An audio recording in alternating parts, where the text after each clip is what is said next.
Bonjour. Les nouveaux moyens de communication sociale, tels que Twitter, Facebook et tant d'autres réseaux sociaux, sont des instruments qui nous relient les uns aux autres et une plateforme où chacun peut prendre la parole, qui n'est plus désormais réservée à quelques privilégiés. Et c'est un bien. Mais le revers de la médaille, c'est que ces mêmes instruments sont aussi devenus de véritables vies d'ordures où chacun peut, souvent sous couvert d'anonymat, peut cracher son venin sur les uns et sur les autres. Et les professionnels des rumeurs, des ragots et de la calomnie ne rejoignaient autrefois qu'une poignée de personnes de leur entourage. C'était un moindre mal. Aujourd'hui, leur malfaisance parvient jusqu'aux extrémités de la terre. On a dit souvent que le Moyen-Âge était une époque de barbares. Peut-être, mais pas sur tous les plans. Un livre sorti il y a quelques années aux éditions du Cerf parlait des péchés de la langue dans la culture médiévale.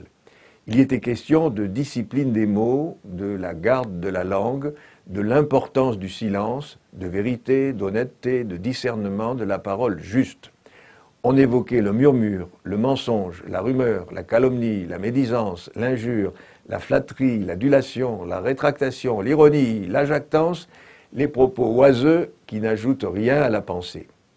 On y voyait exposer toute une série de termes ciselés pour exposer tous les bienfaits et les méfaits d'une parole humaine dans un monde qui était alors passionné par la parole de Dieu dans la Bible et par la parole incarnée du Verbe fait chair, le Christ.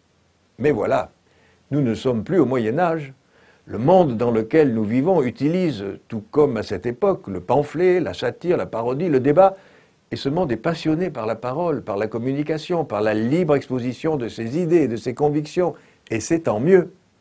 Mais ne serait-il pas temps de penser aux méfaits que peuvent provoquer nos divers moyens d'expression? Est-ce vraiment humain, par exemple, lorsqu'on s'exprime sans se sentir responsable des conséquences de nos paroles, sans s'imposer une discipline personnelle? Nos pare-feux juridiques sont-ils adaptés au foisonnement des réseaux sociaux et au déferlement de propos irresponsables? Voilà bien des questions auxquelles il serait bon de tenter de répondre. En terminant, en guise de méditation, voici quelques passages de l'épître de Saint Jacques à propos des méfaits de la langue. En mettant un frein dans la bouche des chevaux pour qu'ils nous obéissent, nous dirigeons leur corps tout entier. Voyez aussi les navires.